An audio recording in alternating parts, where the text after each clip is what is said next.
Imagine it's the middle of a brutal, blistering heat wave. Like the sun is just absolutely relentless. Oh, yeah, the kind where the dirt in your backyard is just cracking. Exactly. Zero humidity. And I think, most of us in that situation, you'd probably panic, right? Oh, absolutely. You'd rush out with a garden hose, desperately watering every single thing in sight. Just trying to brute force it? Right. Trying to force the environment back into this state of, comfortable control just to keep your garden alive. But a software engineer named Eng did the exact opposite. Yeah, he really did. During this severe drought, he intentionally let some of his plants just bake in the dry dirt. And ironically, those neglected plants ended up blooming better than ever before. So our mission for today's deep dive is to figure out why. It's just a completely counterintuitive approach to a crisis, Human beings inherently equate heavy, continuous intervention with safety. Right, like I'm doing something, so it must be helping. Exactly. Yeah. The harder we work at micromanaging a problem, the safer we feel about the outcome. Mm-hmm. To just step back and watch the soil dry out, it feels entirely unnatural. Which is exactly why we're exploring this today.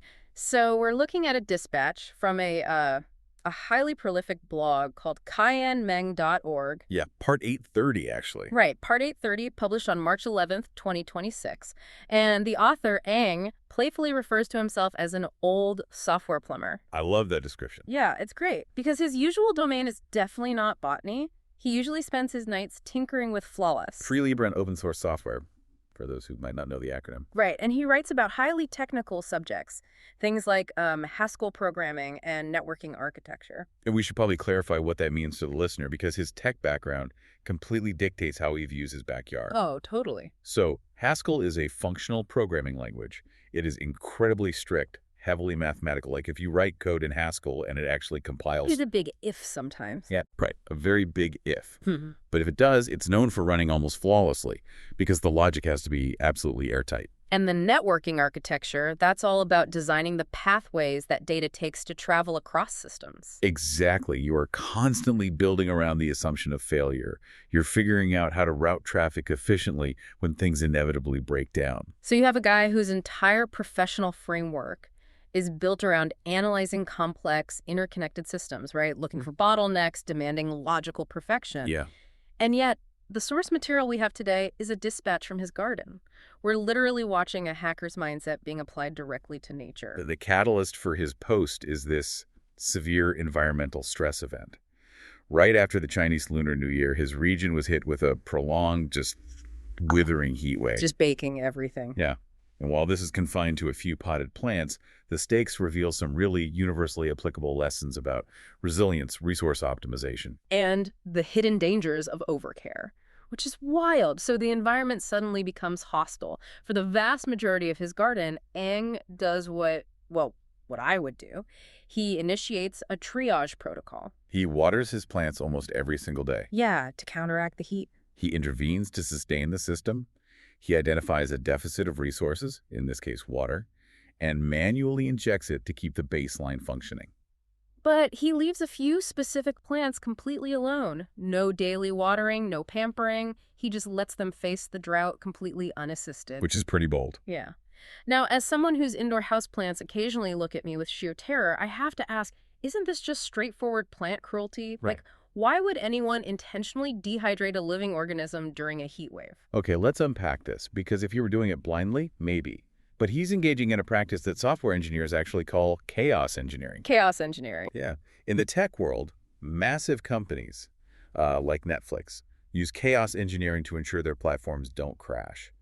They will literally unleash programs. Sometimes they call them chaos monkeys. Chaos monkeys, that's amazing. Right, and these programs randomly shut down critical servers or sever database connections right in the middle of a busy workday. Wait. They intentionally break their own live systems while customers are trying to use them? Yes, because you don't inject chaos to maliciously destroy things. You do it to discover the hidden fundamental breaking points of your architecture. Oh, before an actual uncontrolled disaster does it for you. Exactly. You want to see how the system behaves when the safety net is suddenly removed. So Eng isn't neglecting a portion of his garden out of laziness. Right. He's intentionally turning a natural environmental crisis into a deliberate data-gathering experiment. He's asking a vital systems question. What's the actual unassisted baseline tolerance of these organisms? Yes, exactly. Okay, let's unpack this. So he's running a live A/B test in the dirt. You have the control group getting their daily water, and the chaos engineering group left entirely to fend for themselves in the baked soil. Right. I'm guessing he just ended up with a bunch of dead twigs in that second group. See, that's the logical assumption. Yeah. But the empirical data proved otherwise. The subjects of his stress test were the Portulaca, the Bougainvillea, and the vinca. Okay. Ang notes that these are inherently tough species, so they didn't die. In fact, they didn't even seem to need the daily watering to tolerate the extreme conditions. Okay. So they possess a high baseline for survival. They scraped by. Well, what's fascinating here is they didn't just scrape by. This is where Ang's observation gets truly wild. Yeah. For the Portulaca and the Bougainvillea, the deliberate neglect actually caused them to grow better. Wait, better. Yes. The severe drought didn't just leave them alive, it triggered an explosion of flowers and bracts to bloom. I am genuinely struggling to process that. Starvation leads to beauty. I know it sounds... That defies my entire baseline understanding of how caretaking works. I mean, if I want something to flourish, whether it's, a creative project, a team at work, a relationship, my immediate instinct is to give it more resources. You want to make it comfortable. Exactly. I want to make conditions as comfortable as possible. How does starving a plant of its most vital resource result in a more abundant bloom? It seems totally backwards until you look at the underlying biological mechanics of what a flower actually represents. We tend to view flowers as a sign that a plant is perfectly happy and comfortable. Right, like it's thriving. But biologically, a flower is a reproductive organ. It is a tool used to pass on genetic material. Oh, to attract bees and pollinators? Precisely. Now, when you pamper a plant with endless water and perfectly balanced soil, it stays in a state of luxurious vegetative growth. Meaning it just grows leaves. Yeah, exactly. The environment is signaling to the plant that resources are infinite and perfectly safe. So the plant focuses all its energy on simply expanding its footprint. It makes more leaves, it grows taller, it builds softer stems. It's just coasting. It is coasting. Because it feels no urgency. It doesn't need to worry about the future because today is perfectly comfortable. But when you subject these specific resilient species to severe environmental stress, like intentionally withholding water during a heat wave, you trigger a systemic alarm. The coasting is over. The comfortable coasting is over. The plant realizes its survival is suddenly threatened, so it rapidly shifts its internal energy away from routine vegetative growth and flips a switch into pure survival and reproduction mode. It basically thinks, I might die, so I need to make seeds right now. Yes. Its ultimate biological imperative is to pass on its genes before the system crashes. And to make seeds, it urgently needs to attract pollinators. Hence the flowers. Exactly. It produces an intense flush of bright blooms. Ang specifically mentions bracts on the Bougainvillea. Bracts? What are those? Well, a bract isn't actually a true flower. It's a modified leaf that turns brilliantly colored, usually bright pink or purple, to act like a giant, durable billboard. Oh, pointing the bees toward the actual tiny flowers hidden inside. You got it.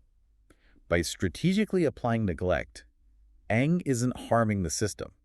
He is efficiently hacking the plant's evolutionary programming to force a spectacular output. That is incredible. The stress literally becomes the catalyst for the bloom. And, it makes you think about how we operate in our own lives. Completely. Think about your daily routines for a second. Where are you currently overwatering or relentlessly micromanaging a project or a problem? We just assume hovering is the only way. Right, constantly injecting time and resources. But maybe a little bit of strategic neglect, just stepping back and allowing some friction and stress into the system, is the exact mechanism needed to force a breakthrough. It's a really powerful framework. But we do have to be careful not to fall into the trap of thinking that maximum stress is a universal cure-all. Fair point. Can't just dehydrate everything and expect a beautiful result. Right. Which brings us to the next phase of Ang's experiment. So the tough plants, the Bougainvillea and the Portulaca, they're thriving under the chaos. But did everything in the garden respond that well to the heat wave? Not at all. Ang notices that one of his other plants, the basil, is struggling immensely. It's wilting and failing under the exact same environmental conditions. And here's where it gets really interesting, because this is where the mind of a software plumber really shines. He doesn't just look at the wilting basil, shrug, and say, well, it's a heat wave, plants die. No, he starts debugging the garden. Yes. He looks past the plant itself and examines the underlying infrastructure, which is the dirt.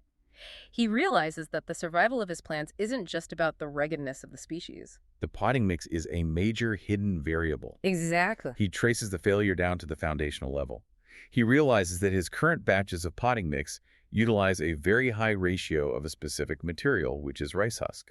Okay, let's talk about rice husks because Ang points out a massive trade-off here. Why would you put the protective shell of a grain of rice into your dirt in the first place? Well, rice husks are a fascinating agricultural byproduct.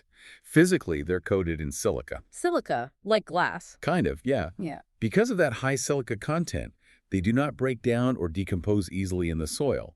And crucially, they do not absorb much water. Okay. So when you mix a high ratio of rice husks into your dirt, they act almost like tiny, rigid little rocks. They create what we call macropores, basically large air pockets throughout the soil matrix. Oh, I see. So when you pour water into the pot, instead of the soil turning into a dense, muddy sponge, the water hits those rice husks and channels straight down through those air pockets and immediately out the bottom of the pot. Exactly. They provide phenomenal drainage. For a tough, drought-resistant plant like the Bougainvillea, high drainage is a lifesaver. Because it prevents the roots from sitting in stagnant water and rotting. Precisely. But it inherently creates a severe trade-off. High drainage physically guarantees low water retention.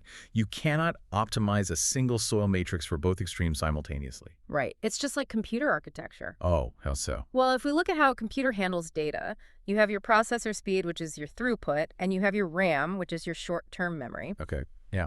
A thirsty, delicate plant like basil transpires heavily. It constantly loses moisture through its soft leaves in the heat. So basil needs a massive amount of RAM. It needs the soil to retain a deep reservoir of water that it can pull from slowly throughout the entire day. That's a brilliant analogy. The basil requires high data retention. Exactly.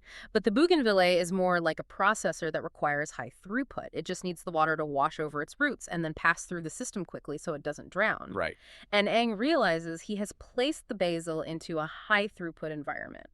The water is draining away through those rice husks so fast that the basil has no RAM left to draw from when the afternoon heat peaks. He isolated the variable. He debugged the soil the exact same way he would debug a failing script in his Haskell code. Unbelievable. He found the specific line of code, the rice husk ratio, that was causing a critical system failure for the basil, even while that exact same code was perfectly optimizing the Bougainvillea. Which leads to a massive paradigm shift for him.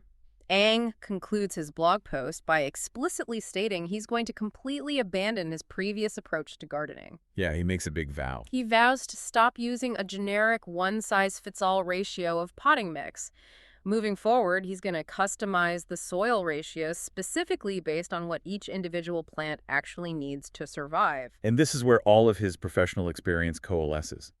He's shifting away from a monolithic system and moving toward a microservices architecture. Okay, break that down for us. Wow. What is the difference between a monolithic system and microservices? Think about traditional proprietary software. Let's say a massive commercial operating system. That is often a monolithic architecture. Like it's all one big block. Exactly. A giant, single, pre-packaged block of code. Every user gets the exact same default settings, the exact same bundled applications, the exact same interface. Which is convenient, right? It's incredibly convenient Right. because it works decently well for millions of people right out of the box.